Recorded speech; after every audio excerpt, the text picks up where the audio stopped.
ការសេពគប់មនុស្សអាក្រក់តែមិនបានសេចក្តីសុខពិតឡើយហើយនាំឲ្យដល់នៅសេចក្តីទុក្ខវិនាសចម្រើនពុទ្ធញាតិញោមទាំងអស់គ្នាអាត្មាភាពលើកប្រធានបទនេះមកដើម្បីញាតិញោមបានសិក្សាស្វែងយល់នៅក្នុងព្រះជាដកដែលព្រះសម្មាសម្ពុទ្ធព្រះអង្គទ្រង់បានត្រាស់ប្រកាសសម្ដែងទុកហើយធម្មតាការសេពគប់មនុស្សអាក្រក់ជនអាក្រក់ជនមានបាបមិនគប្បីធ្វើឡើយពីព្រោះធម្មតាប្រយោជន៍តែមិនមានក្នុងជនអាក្រក់ឡើយនេះព្រះសម្មាសម្ពុទ្ធព្រះអង្គទ្រង់ត្រាស់សម្ដែងអញ្ចឹងប៉ុណ្ណាគឺថាកាលណាបើយើងសាបគប់ជនអាក្រក់មនុស្សមិនល្អមនុស្សដែលនាំឲ្យមានសេចក្តីក្តៅក្រហាយដល់អ្នកដទៃណាគឺមិនថែមទាំងឲ្យយើងនឹងបានសេចក្តីសុខទេថែមទាំងនាំឲ្យយើងនឹងធ្លាក់ចូលនៅក្នុងអំណាចនៃសេចក្តីទុក្ខសេចក្តីវិនាសណាធ្លាក់ចូលនៅក្នុងបញ្ហាទៅទៀតណាពេលខ្លះបុគ្គលខ្លះអាស្រ័យខ្លួនតែម្នាក់ឯងទេអាចធ្វើឲ្យអ្នកដតីនឹងមានសេចក្តីក្តៅក្រហាយជុំវិញខ្លួនអានេះអញ្ចឹងណាប៉ុណ្ណាណែដូចរឿងសត្វទន្សោងដល់នៅសេចក្តីទុក្ខសេចក្តីវិនាសព្រោះតែសត្វបង្គួយសត្វបង្គួយមួយក្បាលទេប៉ុន្តែធ្វើឲ្យមានសេចក្តីទុក្ខសេចក្តីវិនាសមានបញ្ហាដល់គេជាច្រើនអញ្ចឹងណាប៉ុណ្ណាមកភាពនឹងលើកនៅព្រះគាថាដែលព្រះសម្មាសម្ពុទ្ធព្រះអង្គទ្រង់ត្រាស់សម្ដែងមុននឹងលើករឿងរ៉ាវប៉ុណ្ណាព្រះគាថាព្រះសម្មាសម្ពុទ្ធព្រះអង្គទ្រង់ត្រាស់សម្ដែងថាអ្នកបាបចនៈសង្សេវីអចន្តសុខមេតតិកោធាកុលង្កកន្តាវៈកលឹងបាបេតេអត្តណੰដែលបានសេចក្តីថាបុគ្គលអ្នកសាបគប់នៅជនបាបជនអាក្រក់ថោកទាបរមែងមិនបាននៅសេចក្តីសុខពិតប្រាកដឡើយដូចជាត្រកូលទន្សោងមិនបានសេចក្តីសុខព្រោះអាស្រ័យបង្គួយមួយក្បាលរមែងញ៉ាំងខ្លួនឲ្យដល់នៅសេចក្តីវិនាសសេចក្តីទុក្ខលំបាកហ្នឹងណាប៉ុណ្ណានឹងគឺព្រះគាថាដែលព្រះសម្មាសម្ពុទ្ធព្រះអង្គទ្រង់ត្រាស់សម្ដែងមកហើយអត្តកថាក៏លោកបានបញ្យល់ដែរថាបុគ្គលដែលសេពគប់នៅជនបាបបជនឬក៏ជនអាក្រក់ថោកទាបរមែងមិនដល់គឺមិនជួបប្រសពមិនបានទទួលនៅសេចក្តីសុខដ៏យូរអង្វែងទេគឺថានឹងទទួលបានសេចក្តីសុខដែលឈ្មោះថាសុខត្រឹមតែមួយខណៈប៉ុណ្ណោះដូចជាអ្វីដូចជាត្រកូលទន្សោងមិនបានសេចក្តីសុខព្រោះសត្វបង្គួយយ៉ាងណាបុគ្គលដែលសេពគប់បុគ្គលអាក្រក់រមែងមិនបានសេចក្តីសុខដូច្នោះដែរមានតែនាំខ្លួនឲ្យដល់នៅសេចក្តីវឹកវរជាមួយនឹងបុគ្គលអាក្រក់នោះរមែងនាំខ្លួននឹងអ្នកដតីដែលនៅជាមួយខ្លួនឲ្យដល់នៅសេចក្តីវិនាសតែម្យ៉ាងប៉ុណ្ណោះអានឹងព្រះពុទ្ធដីការបស់ព្រះសម្មាសម្ពុទ្ធណាប៉ុណ្ណាដែលស្ដេចទន្សោងនឹងក៏បានលើកឡើងដែរថាធម្មតាការសេពគប់បុគ្គលអាក្រក់ថោកទាបជាអំពើមិនគប្បីធ្វើឡើយពីព្រោះធម្មតាប្រយោជន៍រមែងមិនមានព្រោះអាស្រ័យជនអាក្រក់ឡើយណានឹងព្រះពុទ្ធព្រះអង្គសម្ដែងអញ្ចឹងហើយរឿងរ៉ាវនៃព្រះគាថាហ្នឹងគឺតាក់ទងនឹងរឿងសត្វទន្សោងនិងសត្វបង្គួយប៉ុន្តែមុនលើករឿងរ៉ាវអាត្មាសូមលើករឿងរ៉ាវក្នុងសង្គមសិនបុគ្គលខ្លះទៅរស់នៅទីកន្លែងណាតែងតែនាំឲ្យគេនឹងគឺមានសេចក្តីទុក្ខសេចក្តីលំបាកណាគឺថាបង្ករឿងបង្កបញ្ហាឲ្យកើតសេចក្តីក្តៅក្រហាយដល់អ្នកដទៃដែលគេរស់នៅជុំវិញខ្លួនហ្នឹងណាបង្កើតរឿងបង្កើតបញ្ហាធ្វើយ៉ាងណាឲ្យអ្នកដទៃនឹងមិនសក់ឲ្យតែបុគ្គលណាមិនមែនបាក់ពូអញឲ្យតែបុគ្គលណាមិនមែនគ្នាអញបុគ្គលនឹងសុទ្ធតែជាសត្រូវណាបុគ្គលដែលមានអត្តចរិតលក្ខណៈបែបនេះប៉ុណ្ណាចាត់ទុកអ្នកណាដែលមិនមានគោលគំនិតដូចខ្លួនសុទ្ធតែជាសត្រូវជាបុគ្គលអាក្រក់ថោកទាបជាបុគ្គលដែលមិនគួរសាបគប់មិនគួរនៅក្បែរពីព្រោះសម្បីព្រះសម្មាសម្ពុទ្ធក៏ព្រះអង្គទ្រង់មានគំនិតសេរីនិយមដែរបងណាព្រះសម្មាសម្ពុទ្ធជាអ្នកសេរីនិយមប៉ុណ្ណាព្រះអង្គមិនមានរបៀបនៃគំនិតកុម្មុយនីសនិយមចង់ឃុំក្រងគ្រប់គ្រងរក្សាឲ្យណានឹងមានគំនិតដូចខ្លួននេះប៉ុន្តែត្រូវតែប្រព្រឹត្តធ្វើល្អកុំឲ្យមានបៀតបៀនមានសេចក្តីទុក្ខលំបាកដល់អ្នកដទៃផងទាំងខ្លួនឯងផងនៅត្រូវធ្វើអញ្ចឹងប៉ុន្តែការរស់នៅគឺថាត្រូវតែជាបុគ្គលសេរីគឺថាផ្ដល់តម្លៃឲ្យអ្នកដទៃគេចេះស្វែងរកសេចក្តីសុខជារបស់គេខ្លួនគេមិនមែនថាអ្នកដទៃត្រូវតែតាមយើងត្រូវតែមានគំនិតដូចយើងឯងពីព្រោះមនុស្ស10នាក់គំនិតខុសគ្នា10ហ្នឹងបងណាมันអាចគំនិត10នាក់ឲ្យមកត្រូវតែយើងតែមួយទេកុំគិតថាឲ្យតែគេមានគំនិតខុសពីយើងសិតតែជាសត្រូវយើងឲ្យតែគេគំនិតមិនដូចយើងសិតតែមិនល្អជាមួយយើងសិតតែជាមិនបាក់ពួកហ្នឹងមិនមែនទេគិតអញ្ចឹងខុសហើយឲ្យតែគំនិតគេមិនដូចយើងពេលខ្លះគំនិតគេអាចល្អជាងយើងហ្នឹងបងណាគំនិតគេអាចនឹងប្រសើរជាងយើងអាចនឹងរំរីកចម្រើនជាងយើងទៅទៀតក៏មានដែរកុំអានតែគំនិតរបស់យើងកុំគិតថាយើងចេះជាងគេឆ្លាតជាងគេប្រសើរជាងគេសិតតែល្ងងសិតតែមិនល្អសិតតែគ្មានសមត្ថភាពមិនមែនទេពេលខ្លះមកពេលយើងអន់យើងខ្សោយមើលមិនឃើញសមត្ថភាពអ្នកដទៃណាប្រៀបបីដូចជាសត្វមាន់ដែលមិនអាចស្គាល់នៅដុំមាសអញ្ចឹងទៅចឹកដុំស្រូវដុំអង្គប៉ុន្តែមិនប្រាថ្នាដុំមាសយ៉ាងណា បុគ្គលដែលខ្វាក់គ្មានចំណេះដឹងណាបងណាបុគ្គលដែលគ្មានសមត្ថភាពមិនអាចមើលឃើញនៅចំណុចធំចំណុចល្អនិងភាពក្លាហាននិងសមត្ថភាពរបស់អ្នករតីឡើយ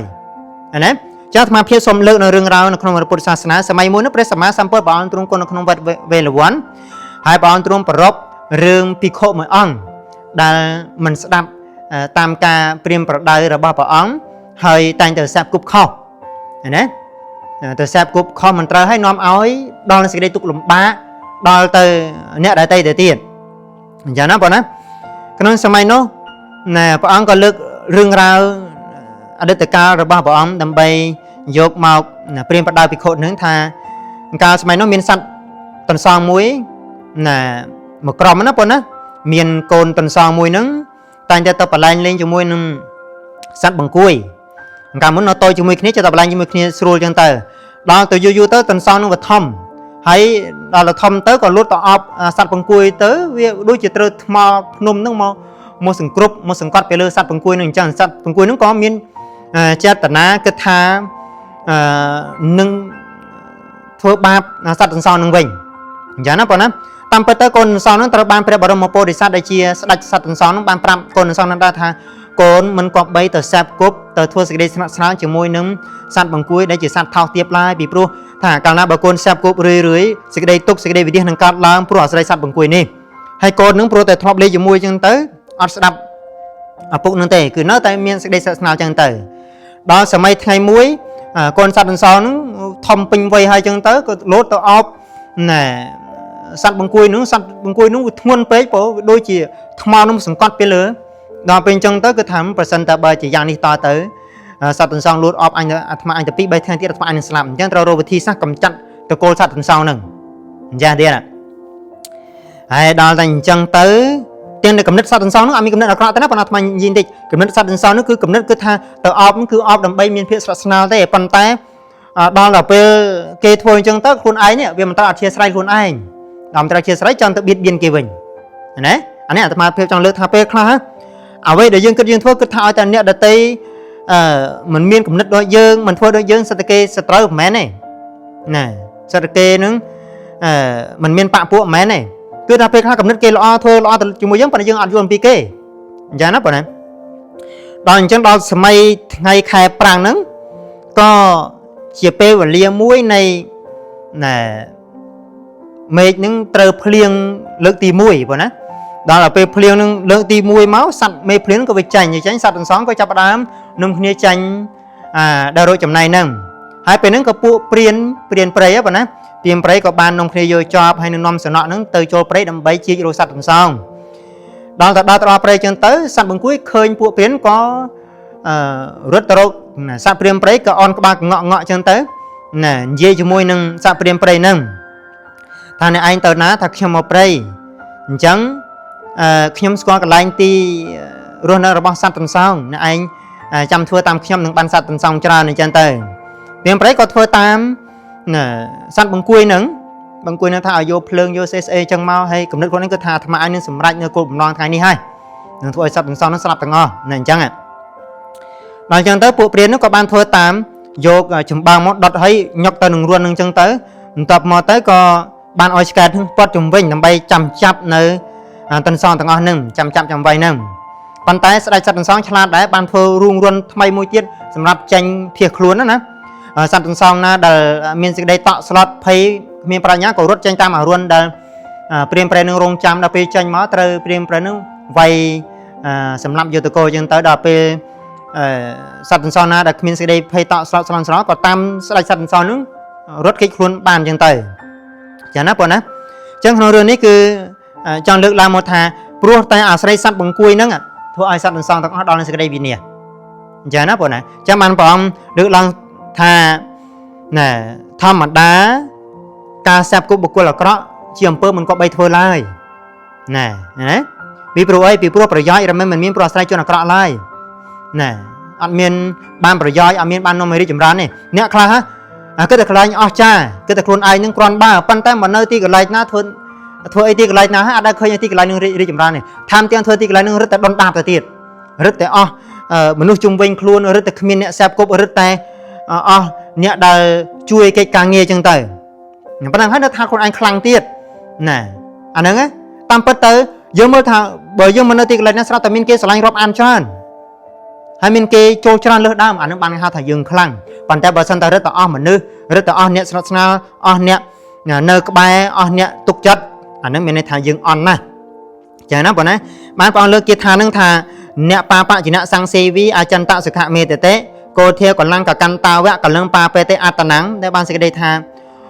បុគ្គលណាសាបគប់នៅបាបជនជួនអាក្រក់ថោកទាបណាបុគ្គលនោះរមែងមិនដល់នៅសេចក្តីសុខពិតតែណាមិនដល់នៅសេចក្តីសុខពិតប្រកបឡើយដូចជាសត្វទន្សងមិនបានសេចក្តីសុខពិតព្រោះអាស្រ័យសត្វបង្គួយហើយតែញ៉ាំងខ្លួនឲ្យដល់នៅសេចក្តីវិនាសណាបងណានេះគឺវាអត់មានបានចំណេញទេគឺថាមានតែសេចក្តីវិនាសតែម្យ៉ាងពីព្រោះប្រយោជន៍នៅក្នុងជនអាក្រក់ដែលគ្មានកំណត់មិនល្អមានតែឈ្នះនឹងចាញ់គិតតែពីរឿងឈ្នះចាញ់អត់បានគិតអំពីប្រយោជន៍រស់អត់បានគិតអំពីប្រយោជន៍ដែលនាំឲ្យមានភាពរុងរឿងរីកចម្រើន